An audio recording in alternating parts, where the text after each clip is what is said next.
Psychology के मुताबिक औरत तवज्जो मांगती है और मर्द ज़हनी सुकून, और जहाँ भी इन दोनों को ये दोनों चीज़ें मिलेंगी, ये दोनों वहीं के होकर रह जाएंगे। अगर आप ससुराल में रहते हुए ज़हनी सुकून चाहती हैं तो ये 4 निशानियाँ कभी नज़रअंदाज ना करें, वरना आप हमेशा टेंशन में रहेंगी। अस्सलाम वालेकुम, welcome back to my YouTube channel. आज मैं आपसे वो 4 निशानियाँ शेयर करने जा रही हूँ जिनसे आप पहचान सकते हैं कि कौन से लोग आपके लिए नेगेटिव हैं, और ससुराल में रहते हुए खुद को टेंशन फ्री कैसे रखना है। जो लोग हर बात में आपकी गलती निकालते हैं, आप कुछ भी अच्छा कर लें, इन्हें कभी नज़र नहीं आता। ऐसे लोग कभी भी आपसे खुश नहीं हो सकते। लिहाजा खुद को बदलने की बजाय अपनी सोच को मजबूत करें।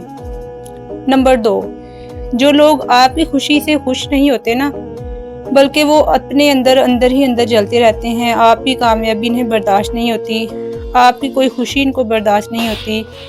ऐसे लोगों से आप अपने दिल की बातें शेयर करना बंद कर दें। उसके बाद नंबर 3, ऐसे लोग हैं जो आपको हर वक्त टेंशन में देख के खुश रहते हैं, हर वक्त आपको नीचे दिखाने की कोशिश करते हैं। आपकी नेगेटिव बातों को वो ज़्यादा उछालते हैं, आपकी छोटी छोटी बातों पे आपको तंज करते हैं, और वो ऐसे लोग हैं जो आपको सेल्फ रिस्पेक्ट को हर्ट करते हैं, जो आपकी सेल्फ रिस्पेक्ट नहीं करते, बल्कि इनके सामने आप ना कम बोला करें और अपने आप को मजबूत रखें।